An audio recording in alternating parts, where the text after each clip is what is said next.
Welcome back to the channel, guys, and today we are making a beginner's guide to Football Manager 24. Let's get into it. So if you've got Football Manager and loaded it up, then this is the page you will see. If you haven't got Football Manager yet, I have got a discount code in the description below of 2Game, which is a SEGA approved retailer, and you will also get beta access. So make sure if you want a discount, check the link below. So first things first, we have is the preferences button right there. We click it, and I'm not going to go through every single situation, every single preference, because that will be tedious and the video will end up being 40 minutes long. We don't want that. But what we can do is you will probably get this page here. If you go to the advanced tab and then you click all here, it will give you every single thing. I'm not, like I said, I'm not going to go through everything, but I'll show a few things that are quite important. So size and text of image, if you haven't got good eyes or you're playing on a TV that's the other side of the room, you might want to zoom in or zoom out, just have a look at that. If you're colorblind, there's obviously options for that. If you are doing different currencies, different languages, there's things for that. Auto save, how often your auto save is, and like I said, just keep going down. There's things you can do, things you can change, and honestly, there's things like height and weight, what format you want it in, kilograms, pounds or stones, temperature, ridiculous, pounds sterling, wages if you want to do weekly, monthly or yearly, totally up to you. The graphics quality of the 3D match engine, there's everything you could ever want. So have a quick look through that as well first. But I'm going to skip that part sort of because I can't go through everything like I said before. So you've had a look through the preferences and now you're ready to hit start new game. You hit with 5 options. So first one, career mode, is the most popular one. That is just a normal Football Manager save where you pick a team and you can do whatever you want. A real life team, should I say, because the next option is create a club, and that is obviously a club that you're going to create. You can pick the name, the style of the kits, the colours, and all the starting squad. And then we've got online career, where you can host a Football Manager game against your friends, against other people online. If you're in a group, like a Football Manager group on, I don't know, Facebook or whatever you want to do, there's things you can do there. And then there's a fantasy draft. Fantasy draft is you can give yourself stipulations like £500 million, and then you guys can take it in turns to draft the squad that you would pick.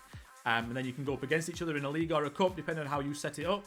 And the last one is the versus mode, where you guys can take your squads and export them into this mode, and then you can play against your friends. So your Real Madrid team can play against this PSG team or whatever. Just 2 clubs that came into my head straight away. So for the sake of this video, I'm going to go to the career mode because I'm going to think 95% of the people, maybe more of the people that watch this video will be doing this. So we're going to hit career mode. So now we're into the next screen and we're setting up our career game. Now, we've got plenty of options here. We can be a club manager. We can be an international manager. We can be a club and international manager. And you can be unemployed. So whichever you want to do. I would suggest if you're a beginner to do just a club manager. You can venture into international and both and unemployed later on down the line. I would recommend club manager, but again, your game, your money, you bought it, do whatever you want. Right. So we've hit club manager. And we can now choose which countries. So in Africa, there's only 1, South Africa. In Asia, there's a lot more countries. There's 9 there, as you can see. In Europe, we've got so many to pick from that you can manage in. North America there, and South America there. So let's, for example, say we're in England. I'm an Arsenal fan, so we'll pick Arsenal. What you can do is, if you've not decided yet, obviously you can pick team later, but also you can go to the divisions just there. So inside each country, let's say you wanted to go to Italy, there's obviously Serie D. So let's go back up to England and Arsenal, just for the sake of this. And then next we've got choose game mode.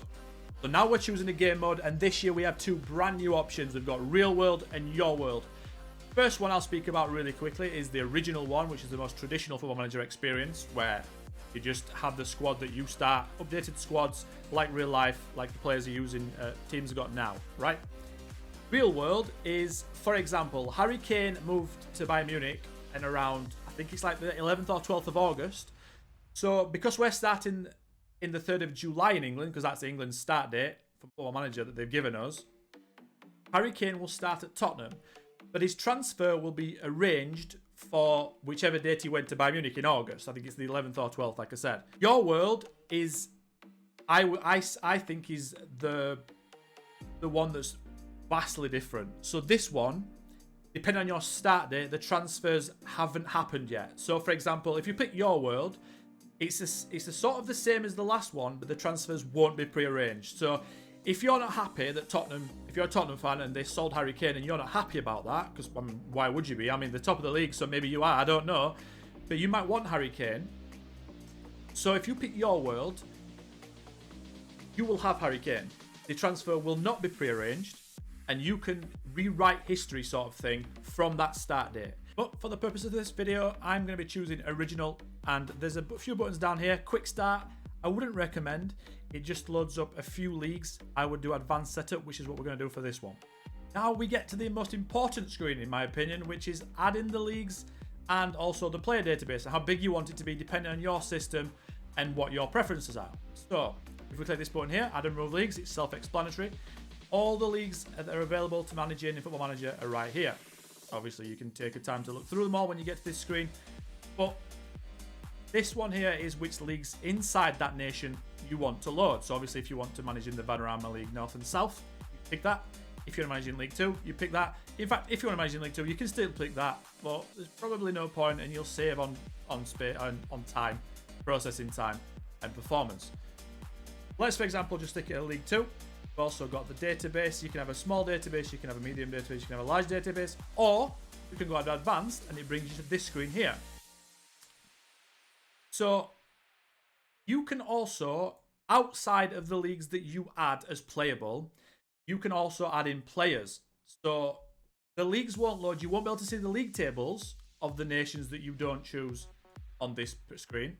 So for example, if we don't select Scotland on this, on the leagues, we won't be able to see the SPL table, but you can still load the players from Rangers, Celtic, and all the other clubs inside here. If you go to Nations and you find Scotland, I'm just using Scotland as an example. If you find them, and then you can click players based in nation. So all the players inside the database that are inside Scotland, playing in Scotland, will be loaded. And you can see there at the bottom, you guys can't see it. If I just move my camera out of the way, you guys can see the player count at 12,000. If I click on player based in nation, there, bang, it goes up to 15,590. So I've just added the top 5 leagues into the game, just right there. And then now what you can do is you can change your start date. So in England, the start date is early pre-season, the 3rd of July. You can start late pre-season. I don't know why you do that, but you can. You can also start the start of the season, 31st of July, but you can also do it in France, Germany, Italy, and Spain. And I think a lot of them are different. So early pre-season in Italy is the 17th of July. Same for Germany. A little bit in between up France, it's the 10th. So like a couple of weeks out. That's all up to you. But you can't change that if you picked a team there. So if you at the start of this video, you pick team later, you can change that. But if you picked Arsenal like I did, you can only start in England. If you're wondering why that's not popping down and you picked your team, you can pick team later, okay, and now you can change. That's something I think has changed this year. So if you're, like I said, if you're clicking on it and you can only see England, it's because here you've picked an English team. So just change it, pick team later, and you will then be able to change which date you start if you want to do that. Another thing to note is right here, choose game mode. If you weren't happy with the original pick in the last screen, you can actually change it to real world and your world as well. And the last thing to see on this screen are the advanced options at the bottom. So the first one here is you can use fake stats. Again, not sure why you want to do that. Maybe it's more of a challenge, an alternate universe, totally up to you. You can check if you want to use real fixtures, if the game's got them coded in. You can do not add key staff. If a team doesn't have an assistant manager, that's classed as a key staff member, so they'll get one put in, and I think it's usually a generated, made-up staff member. Add players to playable teams. That's so if a team has, if you add players in the database and they've only got 9 players, they will add a few more players again, made up. They're called regen players or new gen players. They are added in to fill the gaps so you can field a team, right? You can disable first window transfer activity, so you can decide to do that if you don't want to make any signings. You want to play realistic of the teams you've got now. Disable player attribute masking. This is something I'm going to show on the screen right now. So if you decide to untick disable attribute masking, then you will be hit with screens like this. Brian Zaragoza at Granada. As you can see, the ranges of his stats attributes are between different numbers. So obviously you have to scout him to get a more accurate representation. Now, some players you can't see any stats. Zaragoza, you can see a few because obviously if you go into his information, he's got a decent reputation. So the less known a player is, which makes sense, the less you know about him, unless you've got scouts that know knowledge of that country. So that's if you decide not to. And then obviously, if you decide to tick it, you will see every single attribute perfectly accurate in the game for every single player. As you can see, I like to have my attributes, the high attributes, in a red color. If you want to change that, because obviously at the start it's green, I've changed mine to red. To do that, you have to click FM, go into preferences, and then if you type into the top colors, press enter, and you will see this by customize skin colors. You click that, and it shows you this screen. So excellent attributes, I think, which is 16 plus. You can choose to go on a different color. The ones below, I think that's 11 to 15, and then I think it's something like 7 to 10, and then anything below 7, I think, something like that. You can change it in here anyway. Yeah, 11, 6, 16. Yeah, you can change that as well. So you can have attributes that are only 18 plus in red if you want. You can change it all around. So that's something else you can do if you want it to look a bit better and more aesthetically pleasing to you. So next up, we have prevent control of teams with the managers in place. And what that means is when you start the game up, if you tick this, then what happens is you can't take over teams that have a manager in real life. So for example, Arsenal have Mikel Arteta, so you can't manage Arsenal. If you know a team in real life that doesn't have a manager currently, then you can take over them. It's basically trying to add a bit more realism, and it doesn't displace real managers in the real world. The last one we have is prevents use of the in-game editor. So when the real full game comes out on the 6th of November, you can access something called the store, which you can buy the in-game editor, and you can change anything you want of any player, any team. You can give yourself 1 billion to spend. You can make all your players the highest potential, everything like that. But this setting, obviously, as it says, is if you tick it, it means that you can't ever use the in-game editor. So it's usually used as a way to show people that you haven't cheated or your success is legit, sort of thing. Now, obviously, you can play the game however you want to play, but I think that's why that is in there, so people can say, right, look, I haven't cheated. Once your computer's done its thing, then you head into this screen here, and obviously, first right away, you have to type your name in before you can go forward, so I'll do that. You've got your gender, you've got nationality, place of birth, date of birth, favourite team, and then down here it says experience level. So this will obviously give you a bit of extra help. I'm hoping to help you in this video, but if you need a bit of extra help, not a problem, you can click that. I don't think it'll hurt, especially if you're new to the game. They do have quite good tutorials that are set out really well, so definitely take advantage of that if you feel like you need it. So if we go into body, obviously there's skin tone, there's height, body type, head, got hairstyle, facial structure, facial hair, eyebrows, eye colour, skin details. You can generate a 3D model from your photo. If you upload your own photo, it'll hold it from their technology. Attire, obviously you've got your jacket colour, your shirt colour, your tie colour, your trousers and your shoes. I think this one on the right hand side here, just basically a colour picker. You don't have to just pick these, you can pick whatever you want, not a problem. And obviously your ability aids, another thing, the hearing aids and eye patches this year they've added in. And accessories, they've got glasses, they've got a lapel badge, face pin, wristwatch, earrings, and ring. Obviously when you're finished, click choose team, and then here again you get to change your team if you want. If you pick your team before and you're set on that, you carry on managerial style, which I'll show you next. If you've changed your mind about managing an international team, you can click up there, or even start unemployed if you've changed your mind during the process of the game loading up. Not a problem, it's not all set in stone from the start. And also you can click pick a team for me, which obviously picks a random team from the leagues you've loaded. There you go, I've got Verona, click it again. I've got Walsall, you see, it's very, very random. Yeah, and sometimes people like to do that when they start their own save. It usually gets you to manage a club that you wouldn't ever usually manage, and you can create an affiliation to. So yeah, so for our purpose, I'm just going to pick Arsenal because that's who I support, and then I'm going to go on to managerial style next. So next we have a choose a managerial style. So there's a few things involved in this, coaching badges and your past playing experience. So basically, the higher that is, the more badges and the more experience you had in your past playing career, then you have more points to put into these different things here. And to explain them further, you have a little information button at the side. Adaptability affects the chances of a manager finding employment in a foreign league. So adaptability is really important if you want to do a journeyman save.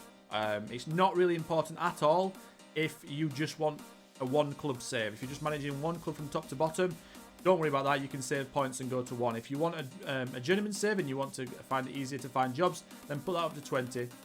And that's really good. Determination is really important in my opinion. I would recommend this one because it affects how adept the manager is at getting his own way with the board. So the less determined manager is more likely to have their requests turned down. So obviously if you put that to 20, more chance of your board accepting your facility upgrades or more transfer budget, etc. So determination is really important, along with motivation. Motivating is obviously team talks and team meetings. It'll keep the morale up. Very, very good things. You can move this slider across here if you to the left hand side if you want more attributes in the coaching section. You can move it this side if you want more in the mental section. It's totally up to you. The last thing you can do as well is suggest the badge based on your experience. So if you're not sure what to pick and you want to pick the one that's right for the level of your club, then just tick these things and it will put it to the relevant badges and playing experience, right? You can also, if you want, if you're managing the bottom tier, you can have the best license, the best pass playing experience, and the best stats. It's totally up to you how you want to play the game. And then what happens next is we hit the confirm button. On to the final stretch of the video now, and this time we'll get hit with this screen. It tells you that you're getting hired as the manager, a nice little boardroom in the background. You get a bit of information about the whole club, its history, its media prediction, its reputation, year founded, rivals, transfer budget, all that stuff that you'd want to know. Everything really. Next, it shows you a team report. Get all the loan obligations, so people that have come in on loan, people that are out on loan, when the loans are ending, etc, etc. Your top earner, your captain, all them things, your top prospect. Keep it in next, and you get this screen, which is probably the most important out of the lot, because this is something that will affect you in game. Now, it's nothing to worry about, it's just something to keep an eye on. So the qualifying for the Champions League is something I need to achieve by the end of this first season. There is a little bit of leeway. For example, if I won a cup, you're probably fine if you finish 5th. I don't think they'll outright sack if you don't get that. I think it's different. Different board members have different attributes that you can't see. They have like patience and things like that. So hopefully you've picked a team with a good chairman with a high patience. If you haven't, unlucky, you're gonna have to find a new job if you don't hit these targets. There's obviously ones at the end of 2 years, 3 years, 4 years. It's a 5-year plan, and then you hit next. It tells you what the supporter culture is, the club vision. The supporters want you to play attacking, entertaining football. They want you to become recognised as the best of the rest, which is odd, as Arsenal coming off the back of a second place finish, but that's fine. Finish above Tottenham, finish above Man United, finish above Chelsea, finish above Liverpool. 2 of them are required and 2 of them are desired. So finish above Tottenham is required. You have to do that. Finish above Liverpool in the league, required. Again, it's not something that will make or break. If you finish above Tottenham but don't finish above Liverpool, they probably won't sack you. It's sort of a guide, but don't be too worried about all that. It's just something to keep an eye on and remember. And then the next thing, asking for help. So scouting induction, you can send that. You can send all these. You get a bit more help. It's all to help you out. Don't get overwhelmed by it. You don't have to do it. If you click that and then it comes up in the inbox at the end and you get a little bit, oh, I don't want it, just ignore it. That's fine. I'll be bringing out more videos and more guides for when you start the actual game for after this screen here. So I will try and talk you through absolutely everything when it comes to Football Manager. So don't get worried about it. It's not a problem. Once you get into this game, you will be addicted. I guarantee it. So the last screen that you get is this one here. And it tells you if you want to schedule a press conference to meet the media. I like to do that. Score a couple of brownie points early on. Not a problem. And then this one here says arrange a squad friendly to assess the squad when possible. It's an intra-squad friendly, so you have to play against like your under-23s, your under-21s, whichever it is. I like to not do that. I like to make my own friendlies. And then obviously arrange a meeting with the backroom staff to go through everything. I like to do that every month because I'm an experienced Football Manager player. You might want every week and then change it whenever you want. Hit confirm, you save it, and then it'll come onto the next screen. And then I will do a video that is titled What to Do on Day 1 in Football Manager. Thank you for watching the video. I appreciate everyone that hits the like, and please, if you could hit the subscribe button, that would be absolutely fantastic. And until next time, I'll catch you then. Goodbye.